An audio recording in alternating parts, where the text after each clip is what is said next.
You know, less than 2 years ago, you were earning $14 a week as a movie usher, and then $35 a week for driving a truck in Memphis. Today, you're the most controversial name in show business. Do you think you've learned anything from the criticism leveled at you? No, I haven't.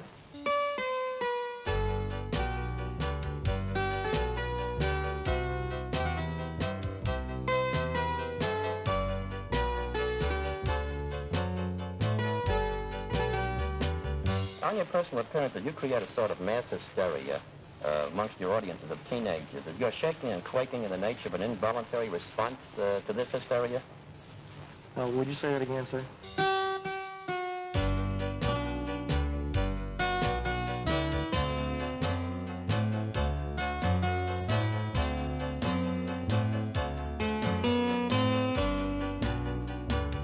Well, what about the rumor that you once shot your mother?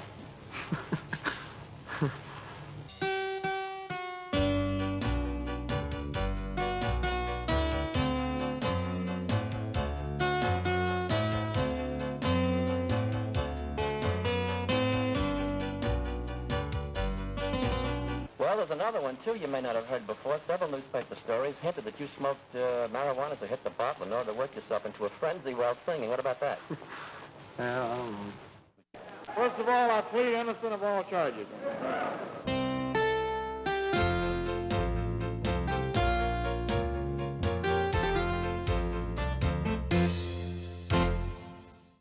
You going to mug me? I'm not going to mug you. Is that gorgeous or what, eh? And I believe I can run a decent marathon. Thank you very much. Download Veely now.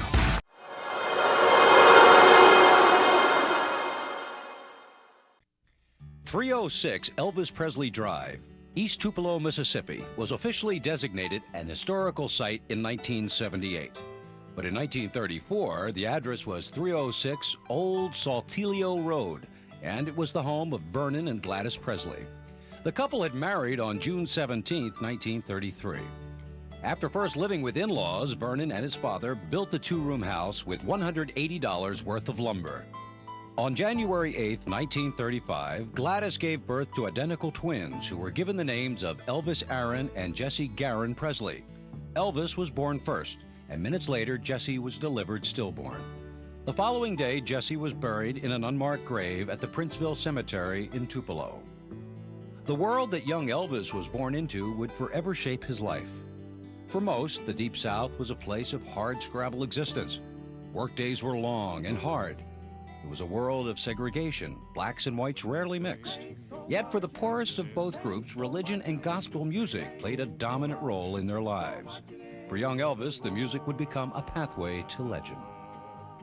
By the age of 2, Elvis was exposed to music at the First Assembly of God Church, located just a block from his home. The Presley family also enjoyed attending religious revivals and tent meetings. Later, Presley would remember how impressed he was at the preachers who would jump all over the stage and how the audience reacted to them. On October 5, 1945, Elvis won second prize in a talent contest at the Mississippi-Alabama Fair and Dairy Show. The contest was broadcast over the radio by station WELO, and reportedly, Vernon Presley, who was driving a truck at the time, heard his son on the air and cried with joy and pride. When Elvis was 13, his mother bought him his first guitar. She had saved for months to afford the $12.95. The 12-year-old Elvis sat by the family radio, learning how to play his new instrument. The music of country stars like Roy Acuff and Ernest Tubb, and black singers like B.B. King all helped to form Elvis's musical tastes.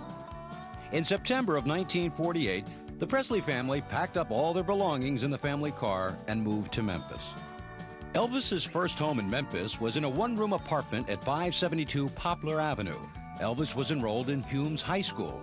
He was shy and nervous and slow to make new friends. The family struggled to make ends meet and qualified for public assistance, including an apartment in a federally funded housing project. To help out his family, young Elvis had a series of part-time jobs, including working as an usher at the Lowe's State Movie Theater.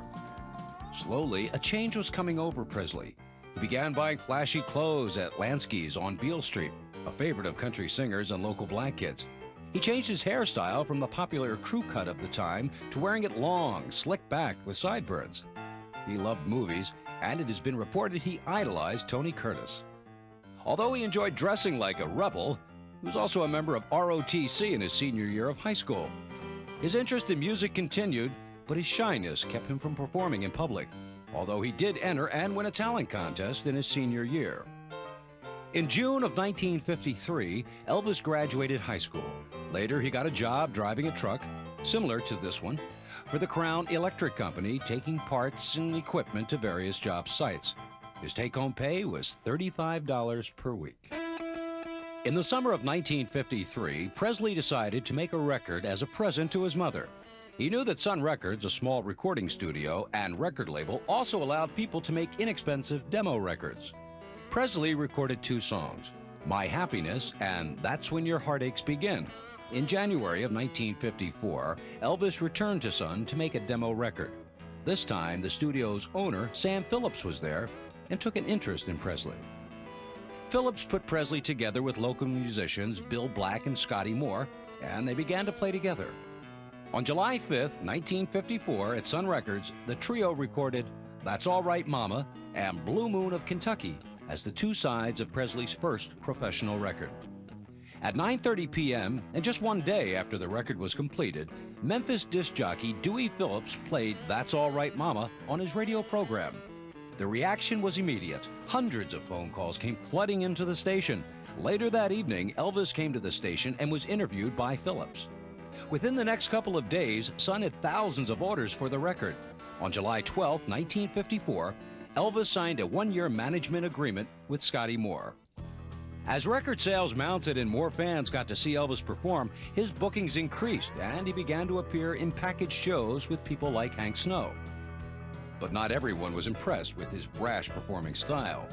Elvis made his first and only appearance on the venerated Grand Ole Opry radio show on October 2nd, 1954. After the show, the program's talent coordinator suggested that Elvis think about going back to truck driving.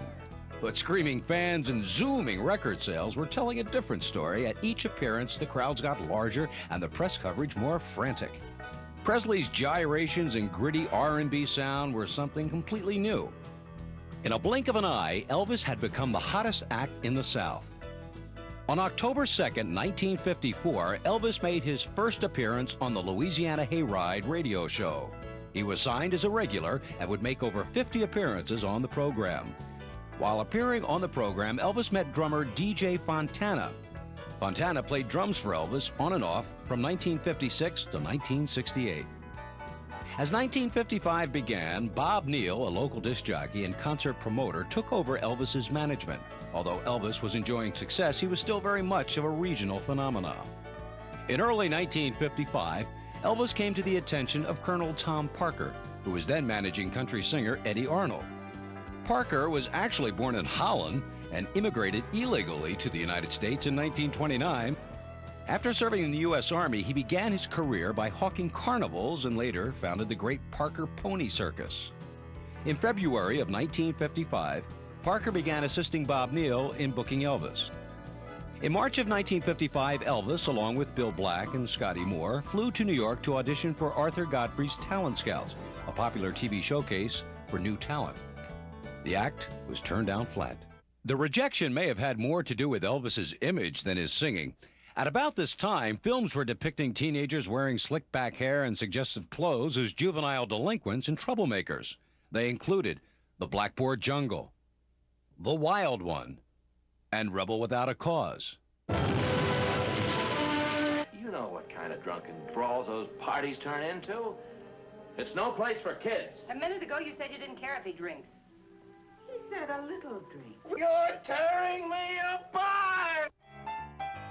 As for Presley, even when he would sing an innocent country song, he projected a raw sensuality that made adults very uneasy. It's interesting to note, at just about the same time Presley was turned down on the Talent Scout show, Pat Boone appeared on the program and won first place. But Elvis did make it to TV, just a few days later when he appeared in a regionally telecast Louisiana Hayride show. More concerts followed, and the crowds, along with the frenzy, seemed to increase with each appearance. Finally, things were also improving for the Presleys, and the family moved to a new home on Getwell Street in Memphis. In October of 1955, Presley appeared in a film documentary about Cleveland disc jockey Bill Randall. who was one of the first disc jockeys to play an Elvis record outside the South. Also performing in the film were Bill Haley, the Four Lads, and Pat Boone. The film was titled The Pied Piper of Cleveland. However, due to a dispute over legal ownership, the film was never released. By now, Colonel Tom Parker was taking a more active role in Elvis's career. He began negotiating with different record companies who wanted to buy out Elvis's contract with Sun Records. RCA was the high bidder, and on November 20th, 1955, purchased Elvis's contract for $25,000. In addition, Presley received a $5,000 signing bonus. RCA quickly re-released all of Elvis's previous Sun records and then began to record new records with him. Elvis's first RCA recording session took place in Nashville in January of 1956. The songs included I Got a Woman and Heartbreak Hotel. Less than a year after he was turned down by Arthur Godfrey, Presley was on his way back to New York and his first national television appearance. The program was Stage Show, hosted by band leaders Tommy and Jimmy Dorsey. It was produced by Jackie Gleason, and at first was used for a summer replacement for Gleason's own show.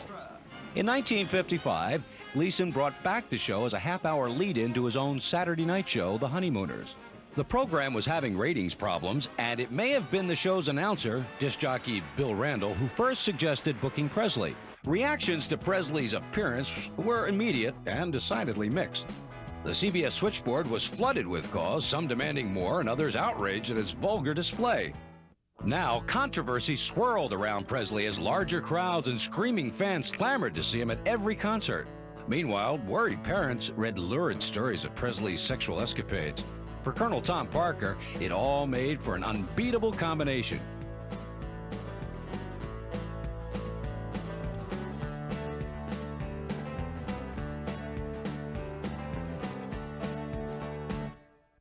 It didn't take long for Hollywood to notice Presley. Paramount producer Hal Wallace had Elvis make various screen tests.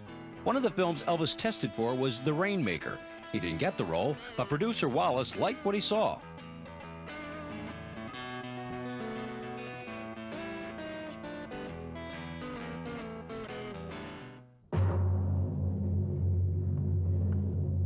The following program is being brought to you in living color on NBC. Thank you. Very, very nice. On April 3rd, 1956, Elvis made his first appearance on the Milton Berle television show. By now, the Milton Berle show was being broadcast in color. However, most of Berle's shows only survive in black and white. Broadcast from the deck of the USS Hancock, the showbiz-wise Uncle Milty was eager to jump on the Presley bandwagon. In turn, Elvis got to be seen by over 40 million people. And now, you guys and gals, all your wives and sweethearts, you're in for a real treat. This is the first time that the Hancock is going to rock and roll while still at anchor. Here's a young man who in a few short months has gained tremendous popularity in the music business. His records are really going like wildfire. He's America's new singing sensation, our new RCA recording artist. Here he is, a big reception for Elvis Presley.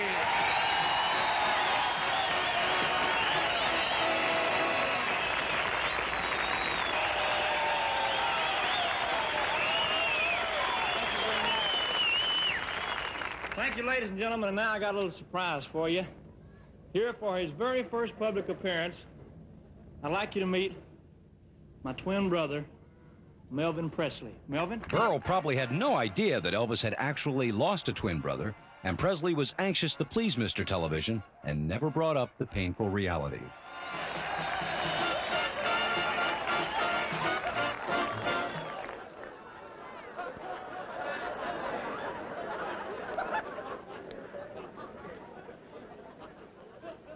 Hello, friends of Radio Land. Radio Land. Radio Land, this is television. Melvin? Milton or Melvin? Melvin. Must have another brother, too. Television? What the heck is that? Well, it's a little box. Yeah. It's got a window in it. Yeah? There's millions of people out there, and they're looking in a little window. Yeah? They can see you, but you can't see them. What a dirty peeping Toms. But, Elvin, you're wonderful. And keep buying them records, will you, folks? Mel, who's you? Elvis.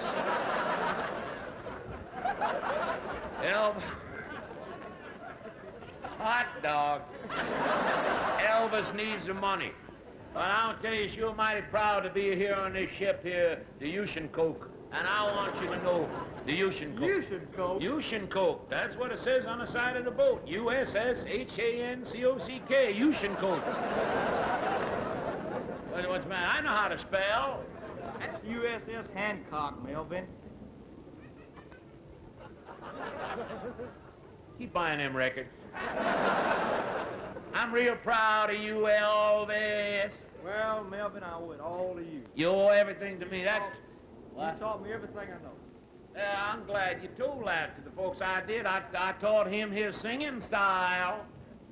I used to drop grasshoppers down his pants. That's how I keep jumping around. Grasshopper. Keep buying them records. Do that for us. What are we going to do now? Well, let's sing a song. Let's sing a song together. Do the blue suede shoes. Half soul. Here we go. One more. Take it away. Well, it's one for the money, two for the show. You ready now? Go get it.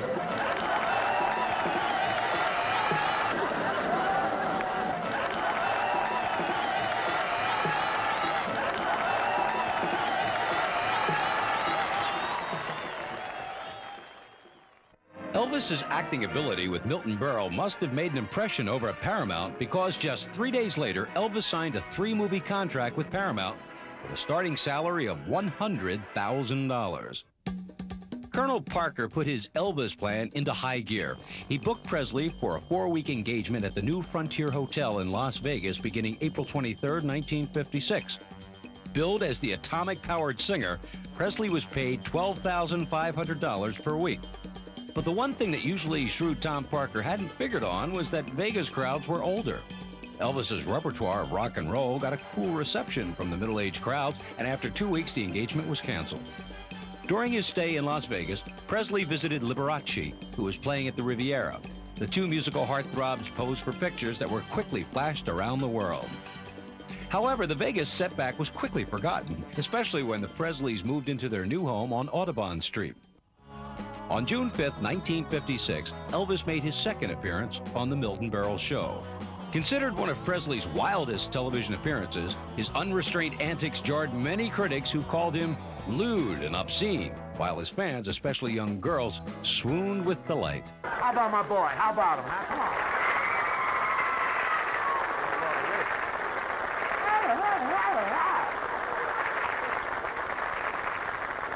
I don't know what you're screaming about. I want it the way they're flipping their lids, these girls down here. I don't know, I like... I want to tell you, that beat with your foot is absolutely sensational. I want to ask you something, Elvis. If I did that thing the same way you did it, do you think I could get all the girls the way you do? Well, you might not have to get girls, but at your age, it'll keep your blood circulating.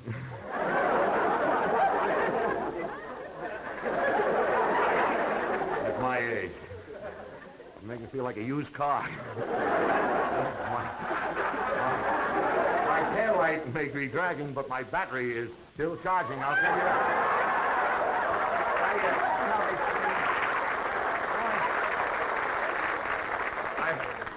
I want to... What do you do with your hair? With Tony, do you use his? Tom. No plugs, you understand? I want to tell you, how can I get these girls to scream over me this way? I really mean that. How can I do that? Mr. Burrow, I don't think you like it. I wouldn't like one? What do you mean? No, I mean, I don't like it. All these girls screaming, always tearing your clothes off, always, you know, trying to rip you apart, always trying to kiss you. I don't like it. You don't?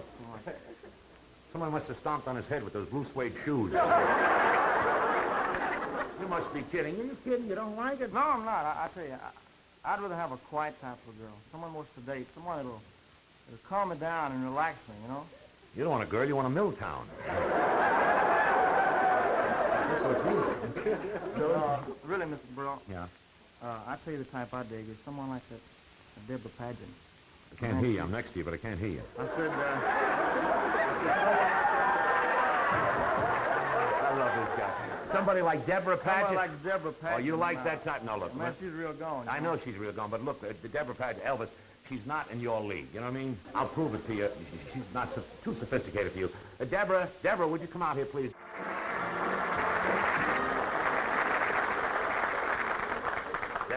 Deborah Paget, I want you to meet Elvis Presley.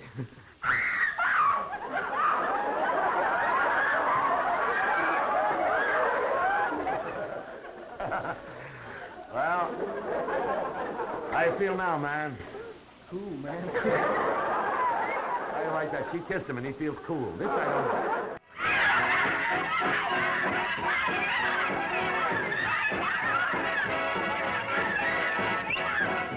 Now, just wait a minute, please. Now, I know that Elvis is going to be here and you'll want his autographs and everything, and he's a very nice guy, and I'd be very glad to, but I don't want any of this rough stuff. You understand? Hey, man, do you really know Elvis Presley? Are you kidding? Do I know Elvis Presley? I remember when he was a kid and he used to sing on a farm. Was he good then? Are you kidding? He used to make the pig squeal. I know this fellow. Now, you gotta keep quiet. Now, stand in line. Everybody stand. You get it. Hold the autograph book, and everybody will stand in line. That's all. You just stand here. You get them. You understand? You'll get the whole thing. Now, everybody will stand in line, and I want... Hey, what are the Rich brothers doing here? What are they doing? Hey, young man, if you want an autograph, will you stand in the back there? Well, I don't care who you are. Everybody wants... I'm Elvis Presley. You're Elvis. You kidding? I know Elvis Presley better than I know the A&P Gypsies. Are you kidding? You do? I know Elvis Presley, 6 feet tall. He's big shoulders. He's got lovely hair, and he's got blue eyes, and... Elvis Presley!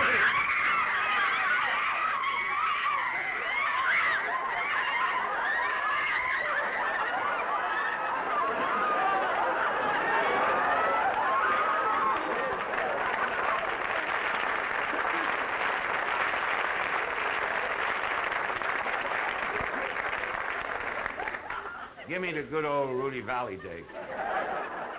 Incidentally, ladies and gentlemen, I don't think that I'm revealing any secrets when I say that that Elvis Presley is the fastest rising young singer in the entertainment industry today. And as a proof of this, Elvis, I would like to present this to you. It's a special, well, it's a great award from one of the great theatrical periodicals of all times, the Billboard, and back east and all over the country. They present you this. I'd like to read it for you. 8 years with these lights. This Triple Crown Award presented to Elvis Presley for his RCA victory recording of Heartbreak Hotel. There it is, ladies and gentlemen. Let's hear it.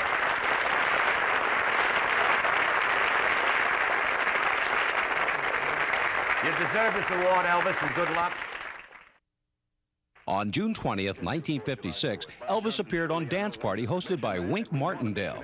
I believe the proceeds from this show go to the Cynthia Milk Fund. Is that right, Elvis? Yes, sir, that's right. And I'd like to say let's see, what would I like to say? I'd like to say that we have a diamond ring that we're going to have as a door prize. It's my initial ring. I've had it for some time, and it has 14 diamonds in it. And we're going to give it away at the door as a door prize. I see. And everything. And all the proceeds from this particular show, this is July 4th at Rustwood Park. Elvis is going to be there. He's going to sing and play. His band will be there.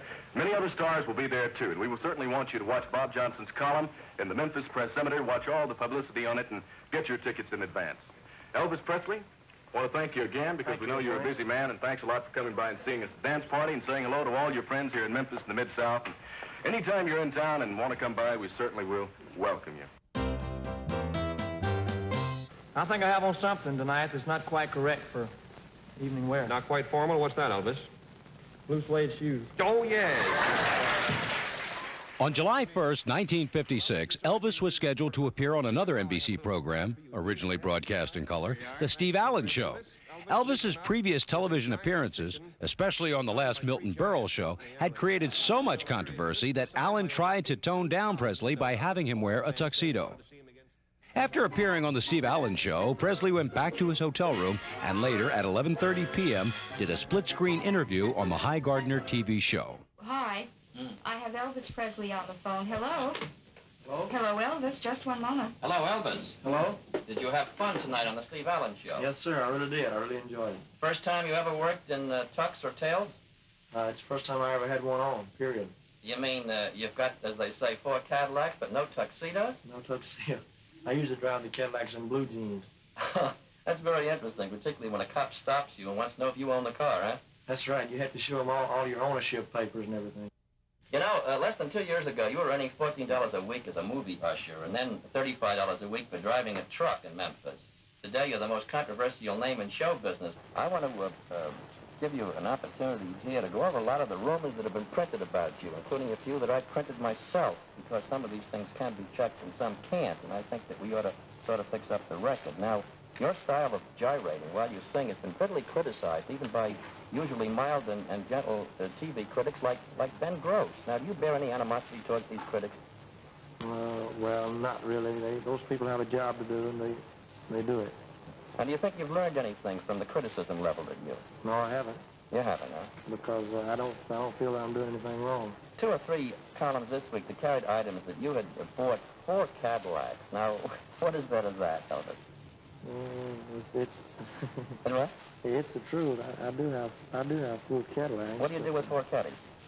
Well, I don't know. On your personal appearances, you create a sort of mass hysteria amongst your audiences of teenagers. You're shaking and quaking in the nature of an involuntary response to this hysteria? Would you say that again, sir? Well, I say that when you shake and you quake when you sing, is that sort of an involuntary response to the hysteria of your audience? Involuntary? Yeah. Well, I'm aware of everything I do at all times, but it's just the way I feel. I mean, for example, if somebody is playing ball, they play just a little bit harder when the fans root, and I was wondering whether this had anything to do with sure. Well, I guess any artist, if the audience acts like they're enjoying it, if they act like they're with you, well, it makes you put more into it, you know. Mm-hmm. Do you think that your rocking and rolling has had an evil influence on teenagers? I don't think that it is. Juvenile delinquency is something that's, well, it just, I don't know how to explain it, but I don't see how music would have anything to do with it at all. What about the rumor that you once shot your mother? Well, I think that one takes the cake. I mean, that's about the funniest one I've ever heard. Where'd that one come from? Have you any idea? I have no idea. I can't imagine. When you mentioned it to me, it's the first time I ever heard it. Is that right? First time I ever heard it. Well, there's another one, too, you may not have heard before. Several newspaper stories hinted that you smoked marijuana to hit the bottle in order to work yourself into a frenzy while singing. What about that? I don't know. Would you prefer to be an actor than to be a singing entertainer? If I were a good actor, of course I'm not a good singer, but if I were a good actor, I think that I would like it a little better. Although, if I ever break into the acting completely, I'll still continue my singing. I'll still continue making records. On July 2nd, 1956, Elvis recorded Hound Dog, Don't Be Cruel, and Any Way You Want Me at RCA's New York studios. This was the first recording session in which the Jordanaires acted as his backup singers. Presley first met the group in early 1954. At that time, Presley reportedly said, "If I ever make a record, I want to use you guys singing background for me." Oh, Lord, I want to when the saints go marching in. Now when the saints go marching in. Saints go marching in. Now when the saints go marching in. Oh, Lord, I want to feel that number when the saints go marching in. As soon as Presley was out of the recording studio, Colonel Parker had him on the road.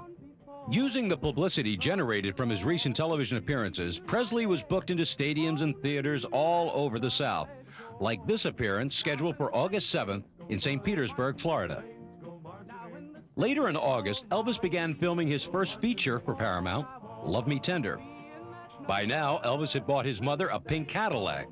It was only one of many luxury cars Elvis bought for himself, his family, and his lucky friends. He was especially fond of Lincolns and Cadillacs. On September 9th, 1956, Elvis made the first of 3 appearances on The Ed Sullivan Show. Although Sullivan was very concerned about his show's family image, he couldn't help ignore Presley's celebrity status or the big ratings Elvis had given his TV rival, Steve Allen. Sullivan signed Presley for 3 appearances for $50,000.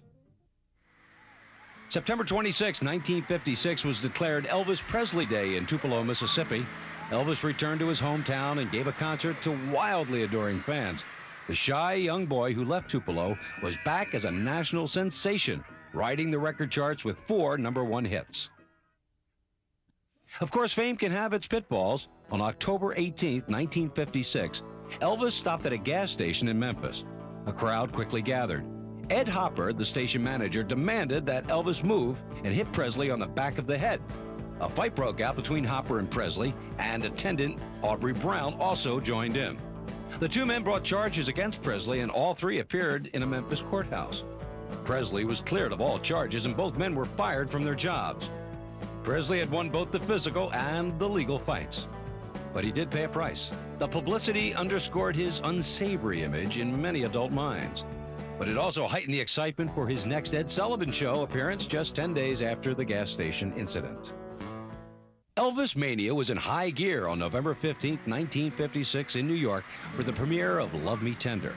Broadway hadn't seen anything like it since Bobby Soxers had jammed the streets waiting to see Frank Sinatra over a decade earlier. For Elvis's movie opening, 35 extra policemen and 20 extra ushers were needed to hold back the crowd, which had been forming since 8 in the morning. A giant 50-foot-tall cardboard picture of Elvis was unveiled, and the fans rushed in to see their idol on the silver screen.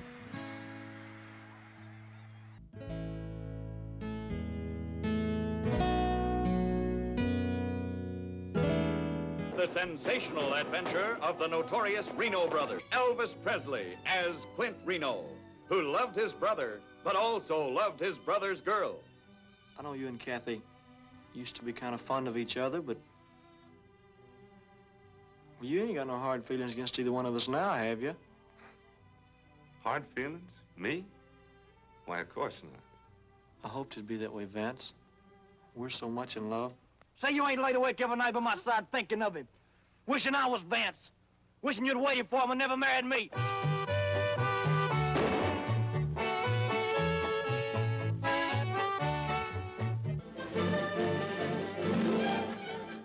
Once again, the critics lashed out at Presley's performance. Their reviews blasted Elvis's acting, but they totally missed the point. Presley's fans were thrilled just to see him 20 feet tall on a movie screen. Each new Presley appearance quickly sold out, like this one at the Louisville, Kentucky Armory on November 25th, 1956. Parking lots would fill to capacity and thousands of fans would mob the theater.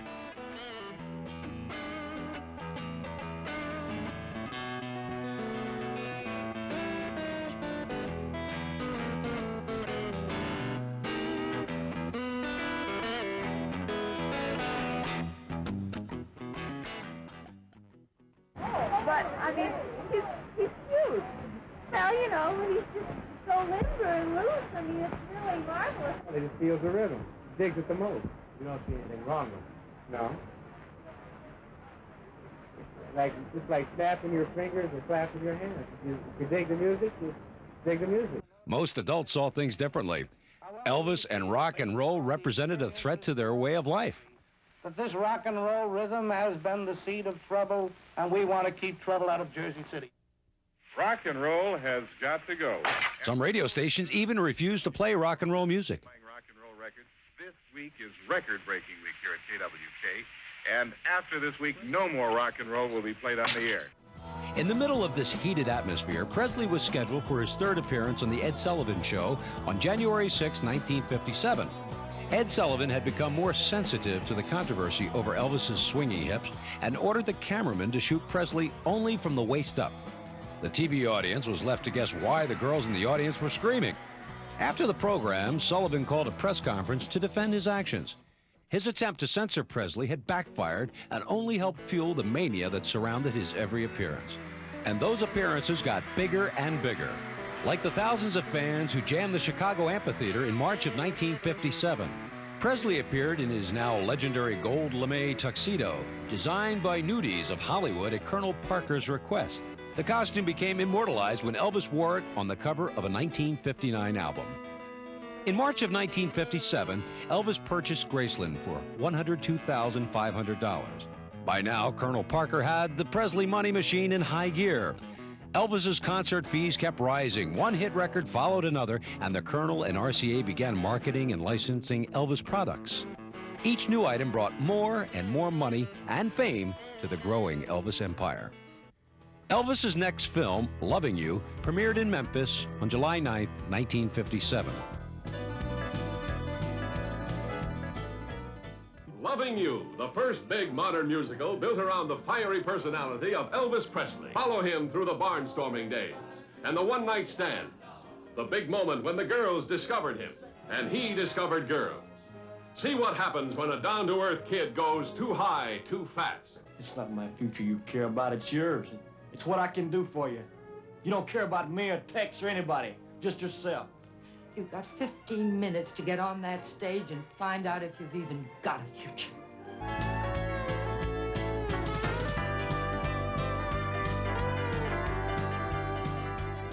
Colonel Parker kept Elvis busy. When he wasn't recording or making a movie, he was playing concert dates.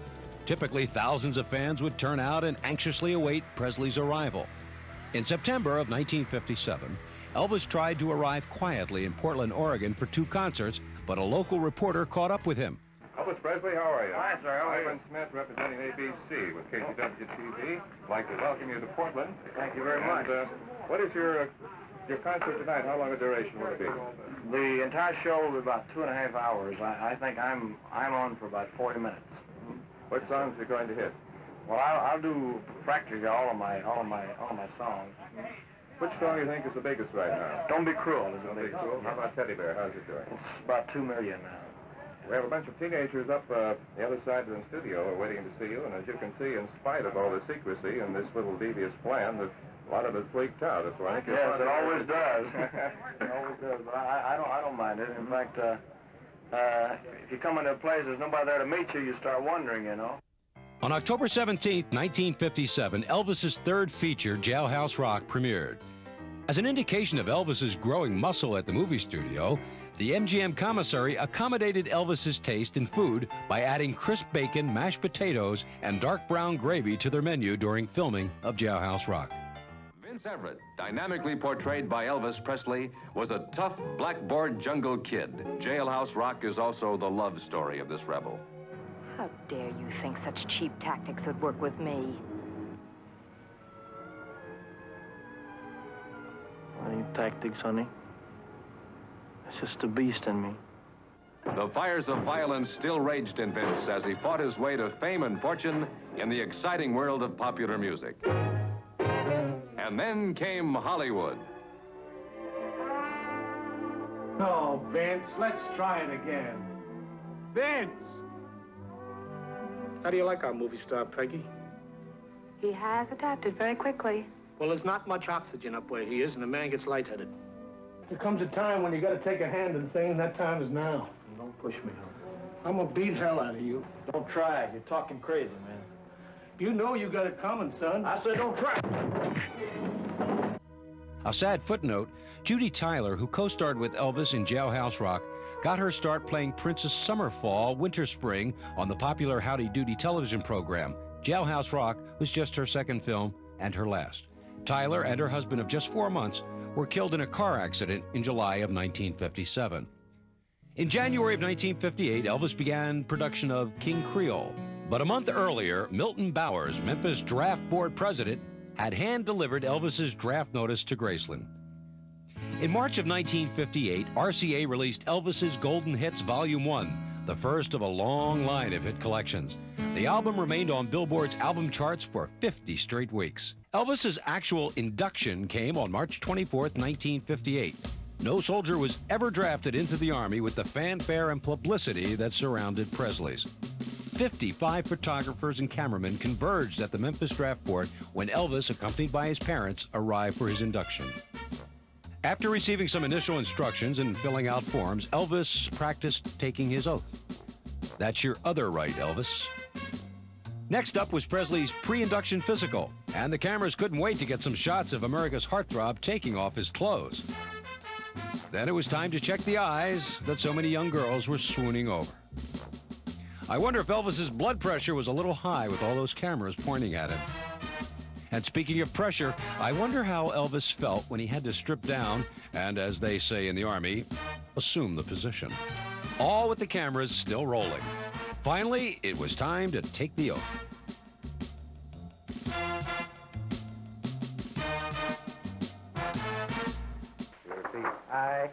and then your individual name, and repeat everything after me. I do solemnly swear that I will bear true faith and allegiance. I will bear true faith and allegiance to the United States of America. To the United States of America. That I will serve them honestly and faithfully. That I will serve them honestly and faithfully. Against all their enemies whomsoever. Against all thy enemies whomsoever. And that I will obey the orders. And I will obey the orders of the President of the United States. The President of the United States. And the orders of the officers appointed over me. The orders of the officers appointed over me. According to all regulations. According to all regulations. And the Uniform Code of Military Justice. The Uniform Code of Military Justice. Congratulations, you are now in the Army. You are all private. That's the way you will be addressed from now on. Private Presley, you'll be in charge of the group. Private Elvis Aaron Presley, serial number US 533-10761, left the Memphis Draft Board as tearful family and friends wished him well. Presley, along with his fellow recruits, boarded a Greyhound bus for the trip to Fort Chaffee, Arkansas. Arriving late that night at Fort Chaffee, even Elvis was shocked to see how many fans and reporters were there to meet him. We had a little tough time with Elvis a little while ago because our film broke on it, and we want to say, again, thank you very much for your cooperation. We hope you're going to enjoy your stay in the United States Army. You're very welcome. Thank you very much. Anything you'd like to say to the teenagers as a parting salute here? Well, I'm sorry I didn't get to see them tonight, but I thought it was a little late for them to be out. It was kind of a surprise when they were here. They should have been home in bed, in other words. No, I'm not going to say that. Thank you. Elvis, thank you very much. So, that wraps up our interview from the barracks here at Fort Chaffee as Private Presley, Elvis A., gets ready for sleep and a busy day tomorrow. Then it was time to learn the fine art of making an Army bunk. The next morning, having been gently awakened by a friendly drill sergeant at 5 a.m., Private Presley and his fellow recruits got their first taste of Army cooking. After a hearty breakfast, Presley had an appointment with a barber where he got one of the most famous haircuts in the history of the United States Army. Later, it was off to the quartermaster, where Presley traded in his blue suede shoes for a more practical pair of Army boots. And Elvis could forget about custom gold suits designed by Nudie. This time it was olive drab and right off the rack. But the alterations were on the house. In less than 24 hours, the transformation was complete. Elvis Presley, teen idol, movie star, and national sensation, looked like any other sad sack in Uncle Sam's Army. Elvis must have taken his share of razzing from fellow recruits, especially when his film King Creole opened in July of 1958. You're a pretty fancy performer, ain't you, kid? Now you know what I do for an encore. Now he crowns his meteoric rise to fame with a fiery burst of dramatic power as hard-loving, hard-hitting Danny Fisher, who sang his way up from the gutters of lusty, brawling New Orleans. There were to be many women in Danny's young life, but only two who really counted. Nellie, who knew too little about love. I've never been to a place like this before. Honey, what are you doing here with this man? How'd you get into this? How do you get out?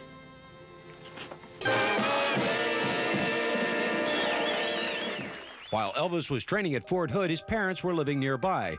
But in August, his mother fell ill and was hospitalized in Memphis. At 3 a.m. on August 14, 1958, Gladys Presley suffered a heart attack and died. She was 47 years old. Presley was grief-stricken and was quoted as saying, "Oh God, everything I have is gone." The Army didn't give Elvis much time to grieve, and he returned to duty. On September 22, 1958, Presley and his fellow soldiers left Brooklyn aboard the USS Randall for West Germany. Elvis, what do you think about going to Germany? Well, sir, I'm kind of looking forward to it. I mean, just before I came in the Army, we were planning a tour of Europe. And I got quite a bit of mail from over there and everything, you know, and I'm kind of looking forward to it, really. In Germany, Presley was more popular with his fans than ever, although he continued to go about his duties like any other soldier. On November 27, 1958, he was promoted to private first class and eventually rose to the rank of buck sergeant. Anticipation mounted as the time of his discharge drew near. Elvis arrived at Fort Dix, New Jersey on March 3, 1960, in spite of a raging snowstorm. Elvis held a press conference. I don't know. I don't feel too old. I can still move around pretty good. I was in tanks for a long time, you see. And they rock and roll quite a bit. A few days later, after returning home to Graceland, Elvis held another press conference for the ever-inquisitive press. Now that the Army's part of the past, can you give us in detail some of your future plans? Well, the first thing I have to do is to cut some records. And then after that, I have the television show with Frank Sinatra. And then I have the picture with Mr. Wallace. And after that, I have 2 for 20th Century Fox. And after that, heaven knows, I don't. I suppose it'll keep me busy the rest of this year, you know. After that, I don't know. As you look back on your 2 years in the service, what was the most important thing that happened to you during your 2 years, whether it was overseas or here in the States? Well, there were a number of things that happened. I had quite a few interesting experiences. Slept out in the snow, ate sea rations, you know, all the regular thing. But I suppose the biggest thing of all is the fact that I did make it. I made it just like everybody. I mean, I tried to play it straight, you know, like everybody else. And I made a lot of friends that I never would have made otherwise. And all in all, it's been a pretty good experience, you know. How about any romance? Did you leave any heart, shall we say, in Germany? Not any special one. There was a little girl that I was seeing quite often over there. That her father was in the Air Force, and actually they only got over there about 2 months before I left. I was seeing her, and she was at the airport when I left, and there were some pictures made of her, but it was no big romance. I mean, the stories came out the girl he left behind, and all that. It wasn't like that. I mean, I had to be careful when I answer a question like that. Elvis, in your service life, which did you find the most difficult? When you went into basic training, or when you got over into Germany, over with the experienced soldiers? Which gave you the hardest time? Well, basic training wasn't hard for me at all. It was harder afterwards, after I had gotten into a regular outfit. Not the service itself, but just the surroundings, and I was in a strange land, and the outfit I was in, they had quite a bit of field duty. We stayed in the field 6 months out of the year. And it gets cold in Germany. It snows quite a bit. And it was pretty hard to adjust to. There has been some rumor about Nancy Sinatra and yourself. Is there a romance in the making here? No, I'm afraid not. I only met her in Fort Dix. And she gave me a gift from Frank. And it was very brief. I think she's engaged to Tommy Sands. I don't think he would appreciate that. The Frank Sinatra show on the ABC television network, do you have any idea of when this will be aired? I really don't know the exact date. I would imagine it's somewhere around the 1st of May. On May 12, 1960, Frank Sinatra's Welcome Home Elvis special, taped at the Fontainebleau in Miami, aired on ABC TV. He's here in person. I may pass out. Tommy won't like it. Where the heck are his sideburns? German. Well, I'll be a hound dog. And that's the opening, friends. It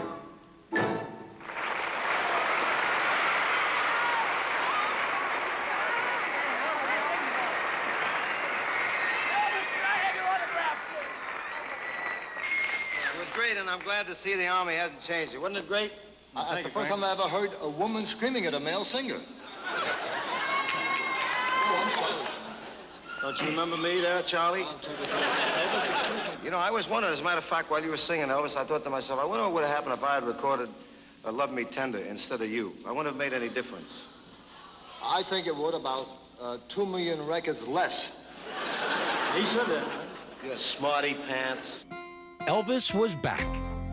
Paramount and producer Hal Wallace were anxious to get Presley's movie career up to speed, and Elvis quickly signed on to do more films. First up would be a natural, the 1960 release, G.I. Blues. Paramount's rousing, rollicking story of America's ever-loving overseas GIs, with a skyrocketing star who really lived it. Fire! On the way.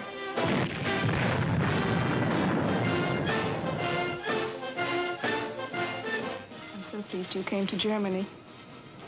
I'm going to write a thank you letter to your draft board. Yes, America's most talked about, written about ex-GI is here to show the world there's been some changes made by that rugged tour of duty with the battling tankers. It's a 3-day pass at those frolicking Fräuleins, but the dancing darling who blocks every pass has all the GIs in a spin. And guess who the boys are betting on to break through her defenses? It's Elvis on a love campaign no guy or gal should miss. Liebe. For those who do not understand, Liebe translated means love. Oh, you don't have to explain that to a GI. That's one of the first words he learns when he gets over here. Oh, you too, Tulsa. G.I. Blues was quickly followed by the 1960 release Flaming Star. You don't feel it like I do about Ma's death. I'm Indian. And I'll never forget that whites killed her because she was Indian, too. It was a time for Pacer, the half-breed, to choose. And whichever path he took, he had to hurt someone he loved.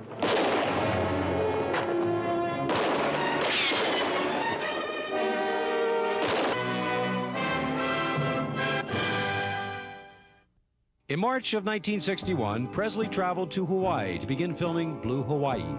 On March 25th, 1961, he gave a benefit concert for the USS Arizona Memorial Fund in Pearl Harbor, Hawaii. It would be his last live performance for almost 8 years.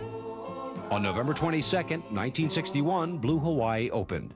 With Elvis as your personal guide to America's exotic Eden, our Polynesian paradise. Elvis brings you the vacation of your life in his first big musical since the sensational G.I. Blues. It worked. She's jealous. As he hits the beach with the most luscious armful of delight on the islands. Don't you like it? Oh, I love it. And I thank you for thinking of me. I was thinking of me. Do you want to kiss me again? I don't rob cradles. Did you ever see anything like this in a cradle? Excuse me, Mr. Garvey. Why can't we settle this? Did I say move? Chad, please. Oh, go on. Turn him loose, sis. Turn that tiger loose.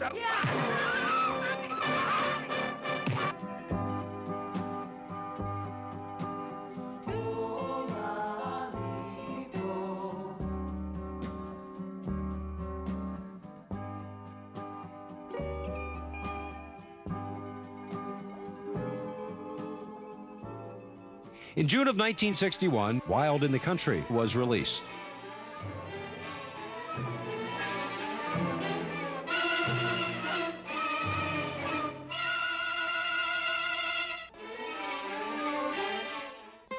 Although Elvis was not giving live performances during the early 60s, his car was.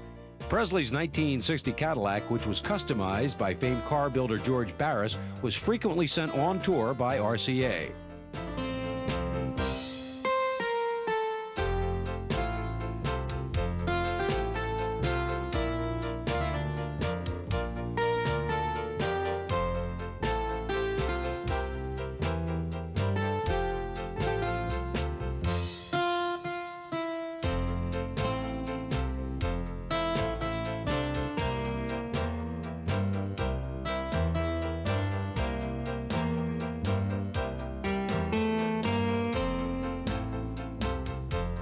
On May 23, 1962, Follow That Dream opened. Production on the film began in the summer of 1961 in Florida.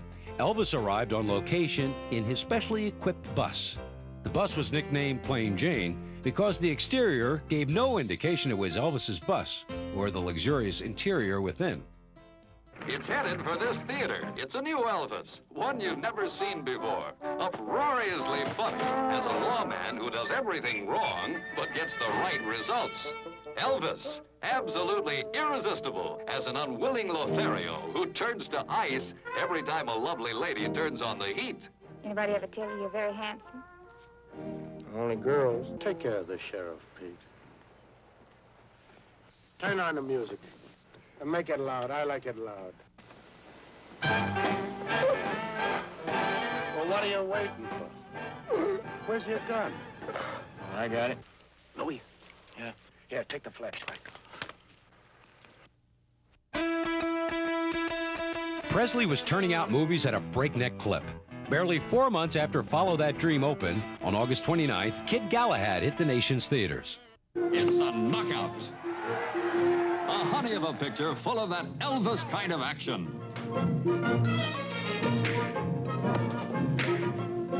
That Elvis kind of lovin'. What do you do when you feel like this? People usually get married, I understand. All you had were your empty pockets and a shine on the seat of your pants. Don't push me, Willie. I'm a grease monkey that won't slide so easily. Shut up, I You said. can't yell loud enough to make me shut up. Till I tell you what I think of the fight game. I think it stinks. And when it does for me what I want to do, I'm getting out.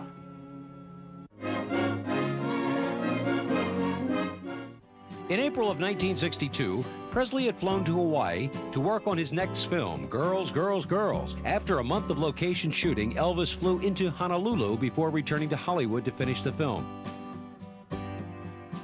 What are you going to do today, Elvis, after this is all over? You going to sneak out on the beach and get some sun? I'm going to take these layers off of my neck so I can walk. All your buddies are... No, I'll probably rest because I've been up for about 2 days. Have you? You been recording lately? Yeah, I did a new album, which should be out in about another month or so. I've been recording and getting ready to come over here. And in this picture, Girls, Girls, Girls, produced by Hal Wallace, is standing right over there. How many songs have you been singing, Elvis, do you know? I believe it was about 14. 14? Yeah. But none about Hawaii in this one. No, I don't think there's any about Hawaii. You're going to be on a tuna boat on this. In fact, I think the songs in this one are a combination of everything. Rock and roll, a little calypso, and so forth. Kind of hard to concentrate this afternoon. Yeah. Well, it's hard for me to concentrate anytime. Girls, Girls, Girls opened on November 21st, 1962. Elvis's drawing power at the box office was holding strong as the film grossed almost $3 million in its first few months of release. Girls, girls, girls. It's a storm of entertainment that brings down the house. The salty story of a two-fisted guy who wanted to own his own boat more than anything in the world, while every girl on the shore was trying to own him. Don Juan and Casanova rolled into one. But in the boat, it's girls. Girls, girls, girls. Elvis's next film was It Happened at the World's Fair. In September of 1962, Elvis and the film crew began shooting on location at the Seattle World's Fairgrounds. This was one of the very few times Presley left the confines of a closed movie set, and it represented a unique opportunity to his fans to get close to Elvis. But it also posed some major logistical and security problems for MGM, who hired 100 special policemen to protect Elvis while he was on the fairgrounds. 6 special Pinkerton plainclothes detectives were also hired and were at his side throughout the filming.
everything that has made Elvis Presley one of the greatest entertainment stars in the world.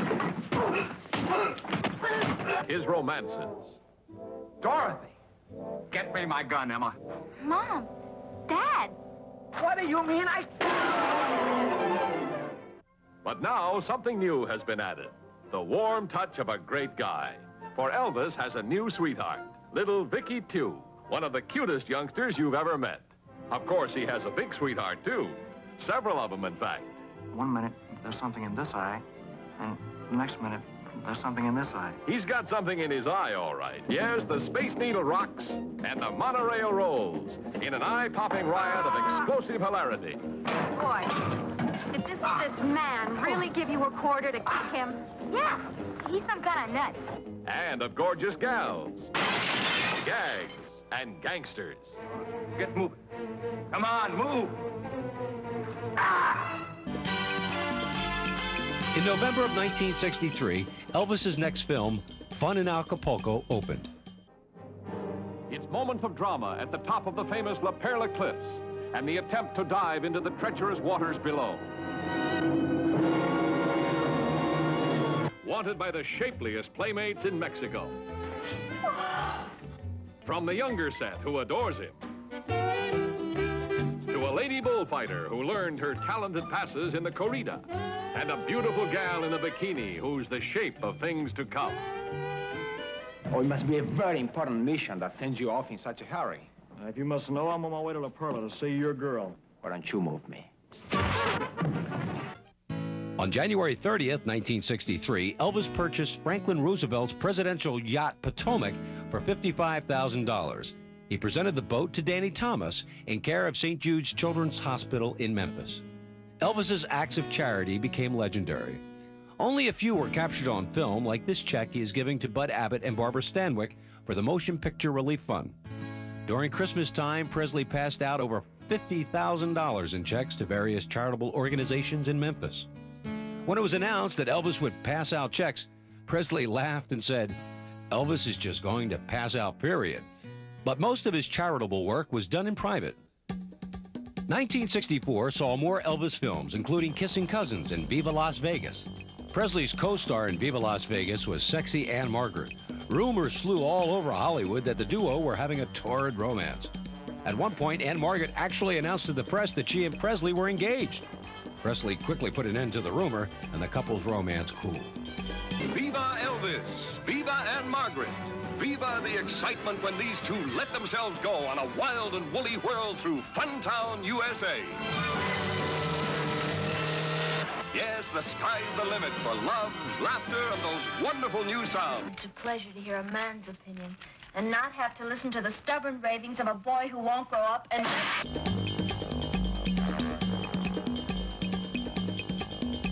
The Elvis bandwagon of hit songs and movies seemed to be unstoppable. But by 1964, the Beatles had arrived.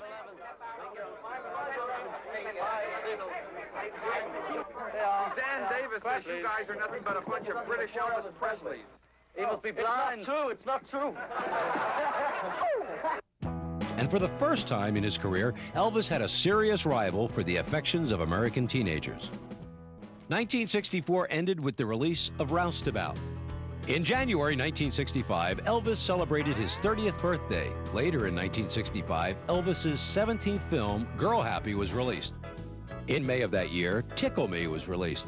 It was reported that Presley was earning $100,000 and 50% of the profits for each of his films.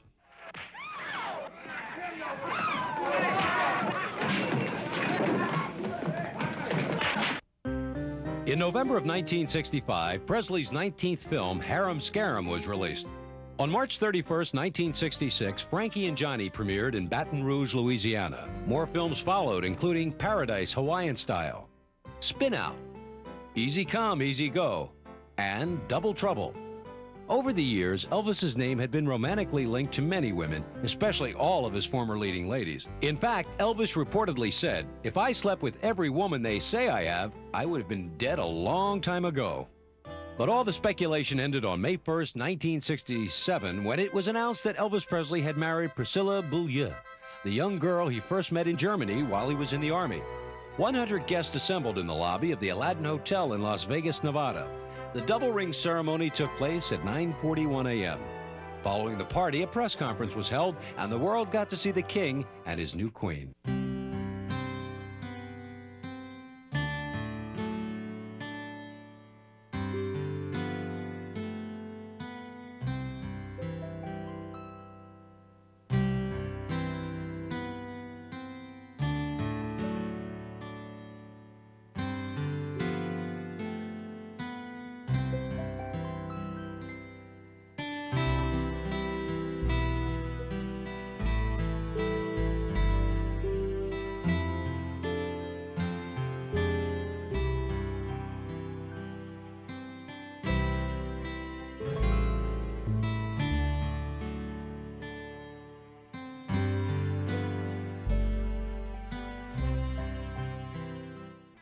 On November 22, 1967, Elvis's 25th film, Clambake, was released.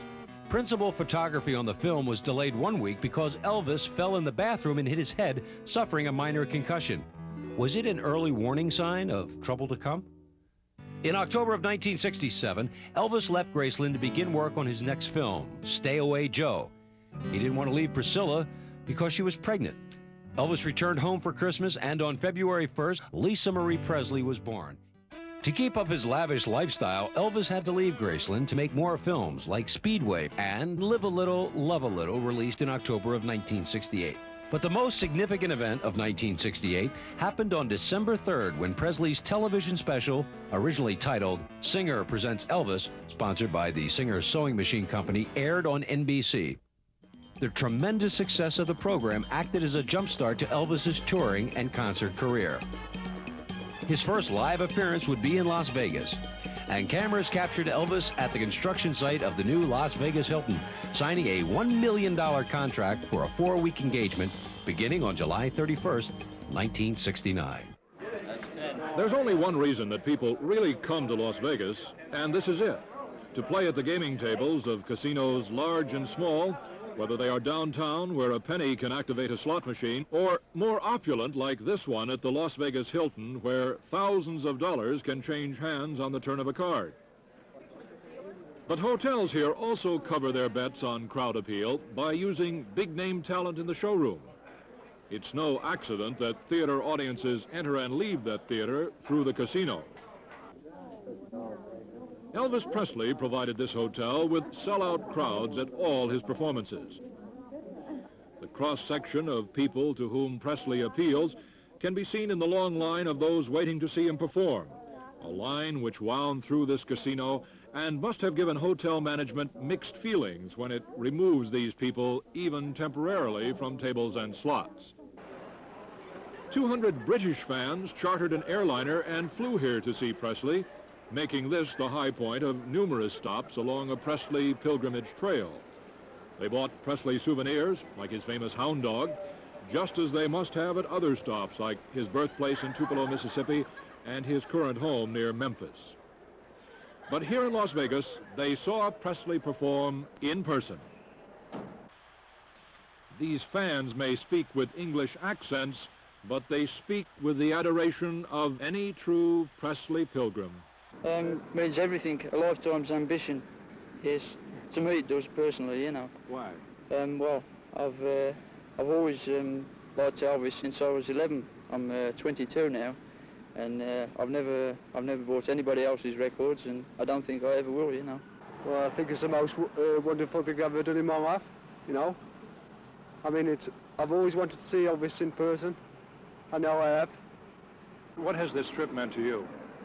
Chance to see America plus a chance to see Elvis. Which is more important? Elvis. This is what they have come to see. In these bits from Presley's latest act, the body movements don't seem quite as suggestive as in 1956, when Ed Sullivan refused to telecast Presley below the waist. Maybe it's that Presley is now 37 years old. The style is more sophisticated, just as the high pompadour and ducktail haircut have given way to the sophisticated shoulder-length styling of the 70s. Considered a superstar, Presley really doesn't need hard sell, but looking around this hotel, you'd never know it. And maybe that's one of the major reasons for the lasting success. Never stop selling. It's like a carnival here, and why not? That is the background of the man who created Presley, Colonel Tom Parker. Parker's philosophic presence is everywhere. No chance to sell Presley is overlooked. And if it's a captive audience lined up waiting to see a Presley performance, what's $1 to a true fan? Special sale closeout right here, only $1. Elvis Thru the Years, $1. They're not sold in the showroom. Last chance here. Elvis Thru the Years, $1.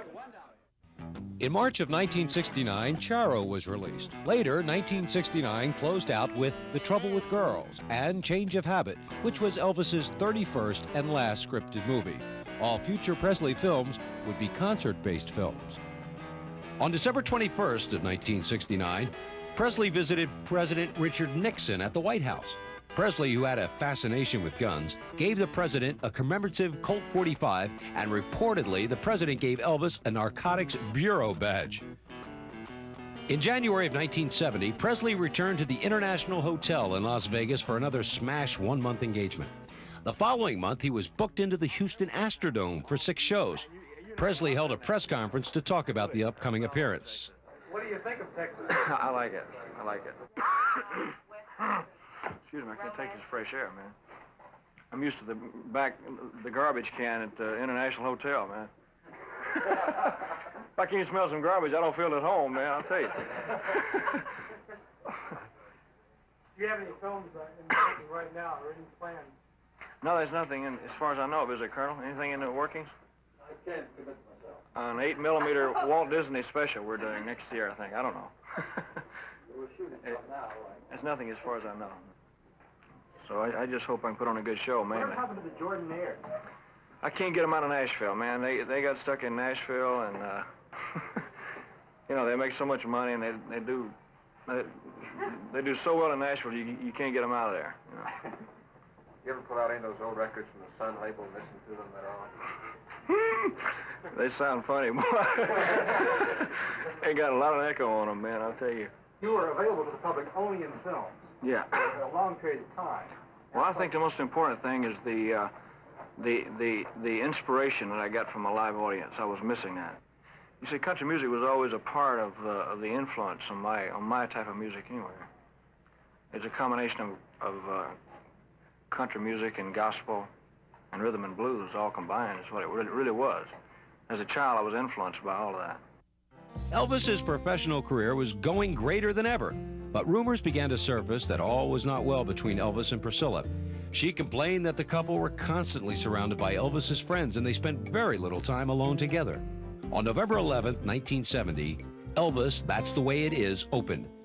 On January 9th, 1971, the conservative J.C.'s Club elected Presley as one of the top 10 young men of the year. Other winners that year included White House Press Secretary Ron Ziegler, a West Point professor, and a biophysicist. I learned very early in life that without a song, the day would never end. Without a song, a man ain't got a friend. Without a song, the road would never bend. Without a song. So I'll keep singing a song. Good night. Thank you.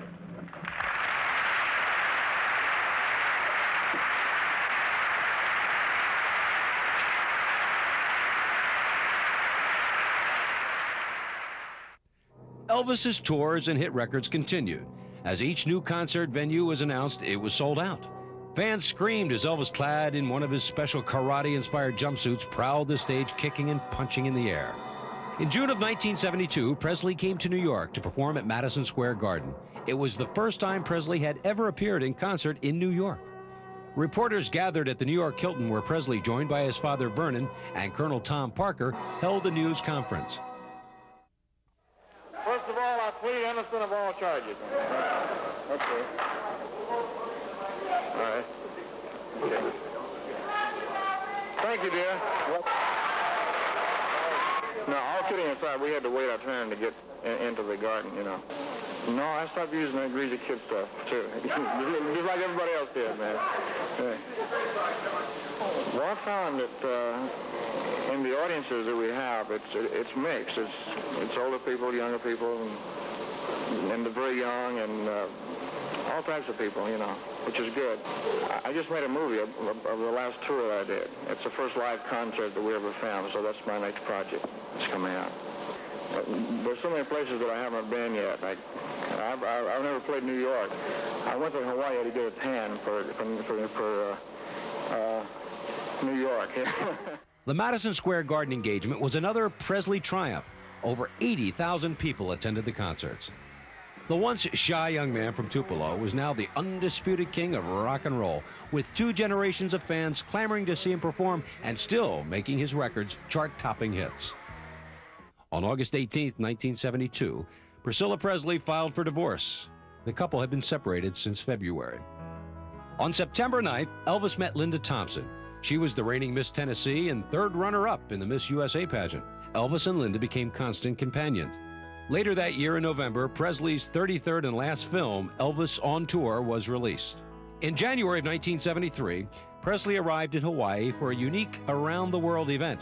Called Aloha from Hawaii, it was a live concert transmitted via satellite all over the world. Presley joined RCA Record President Rocco Laganestra to announce the concert, and nearby, as he always is, just out of camera range, Colonel Tom Parker. I'm still on, I'm on stage. Okay. South Vietnam. The Armed Forces Network will pick it up. The Armed Forces have shown. This is the first time that I've seen this myself. This is just the start of this. Would you try Japan again? And I really should start this conference off by congratulating Elvis, because we will have 2 new firsts. The new first, involves Elvis as the first performer to do a worldwide live concert via satellite. Real spectacular. And the second is that we will have a worldwide album via satellite. All of this has been made possible by the joint efforts of a lot of people, and especially including Colonel Tom Parker. Elvis, again, my congratulations for this spectacular. Thank you, sir. Thank you. It's very hard to comprehend it, because in 15 years, it's hard to comprehend that happening, you know. To all the countries all over the world via satellite. It's very difficult to comprehend. A live concert, to me, is exciting because of all the electricity that's generated in the crowd and on stage. But it's my favorite part of the business, is a live concert. How do you pace yourself? Sir? How do you pace yourself? You mean physically, vocally, or whatever? So you are up when you need to be up? I just, I exercise every day. I vocalize every day. I practice if I'm working or not. You know. So I just try to stay in shape all the time. Vocally and mentally. Which is harder? Well, both are tough, yeah. You got to work at them, but I don't mind it, you know. It's worth it. Well, now they shoot me all the way, see, so just the waist down. Now, but I would like to think that I had improved as an entertainer, and I like to get the rapport with an audience, because it's a give and take thing. If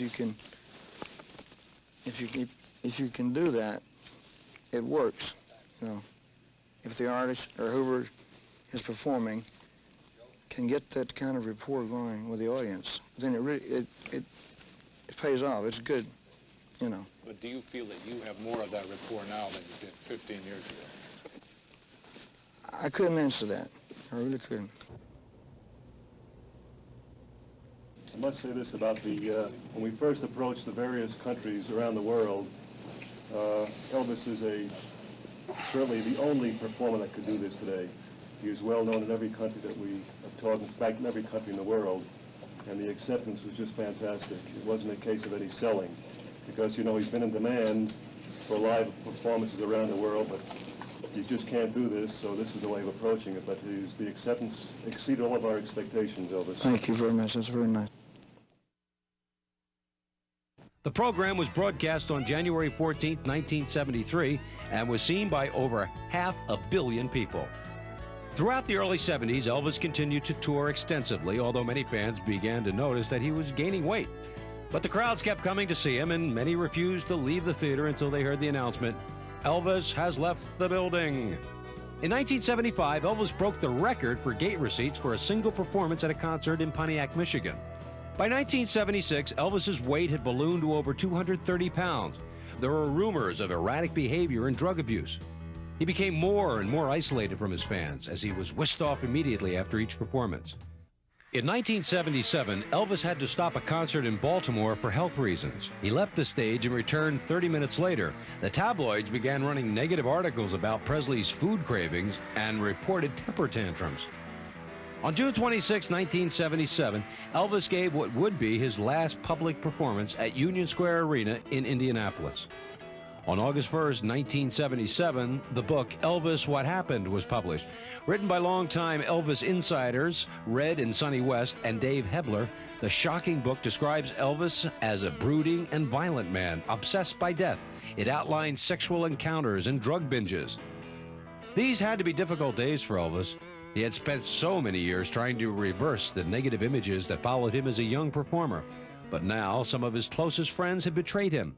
The only thing that would silence the critics would be a new concert tour. The first date was set for August 17th, but it was not to be. On August 16th, 1977, at 2:30 p.m., Ginger Alden, Presley's current girlfriend, found Elvis unconscious in a second-floor bathroom at Graceland. Medical assistance was summoned and Presley was rushed to Baptist Memorial Hospital. He was pronounced dead at 3:30 p.m. A shocked nation watched as the news of his death was broadcast over every TV station. The cause of death is cardiac arrhythmia. The precise cause has not yet been determined for the cardiac arrhythmia. It may take several days to several weeks to determine that specific cause, and in some cases it never is discovered. The news came as a total surprise. Elvis was only 42 years old. Ironically, the Star newspaper was out that very week featuring an Elvis story on its front page and promoting it heavily on television. As word of Elvis's death spread like wildfire throughout the world, distraught fans converged on Memphis. At Graceland, Elvis was laid out in a huge copper coffin, wearing a white suit, navy shirt, and his diamond-encrusted TCB, taking care of business, ring. Over 10,000 grief-stricken fans were allowed to pass by the coffin. The National Enquirer managed to sneak a photo of Elvis and splashed it on their front page. On August 17, 1977, a funeral cortege of white Cadillacs slowly made its way from Graceland to Forest Hill Cemetery. At the cemetery, the coffin was pushed into place in a mausoleum located near the grave of Elvis's mother. But that would not be Elvis's last resting place. Vernon moved both Elvis's body and his mother's to Graceland, to an area now known as the Meditation Garden. Almost from the moment of Elvis Presley's death, many rumors circulated about what really happened. There are some who claim he had serious health problems and suffered 3 previous heart attacks. Another rumor was that he was taking drugs because he was dying of bone cancer. Whether prescription or not, at the time of his death, apparently Elvis Presley was taking a lot of drugs. But whatever the reason, one thing was for sure, his fans refused to let him go. By the 1980s, rumors that Presley was actually alive spread across the nation.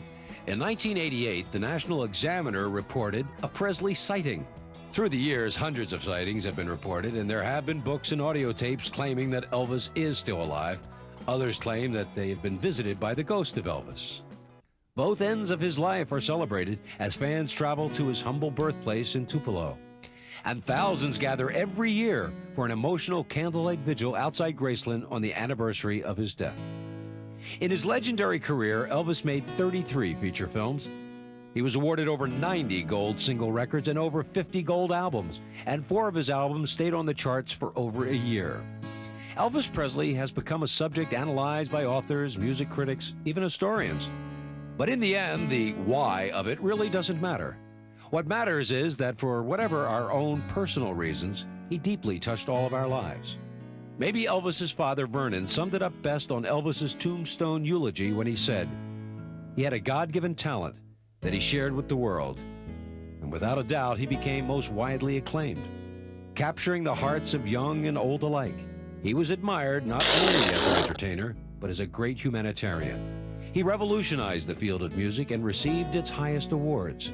He became a living legend in his own time, earning the respect and love of millions.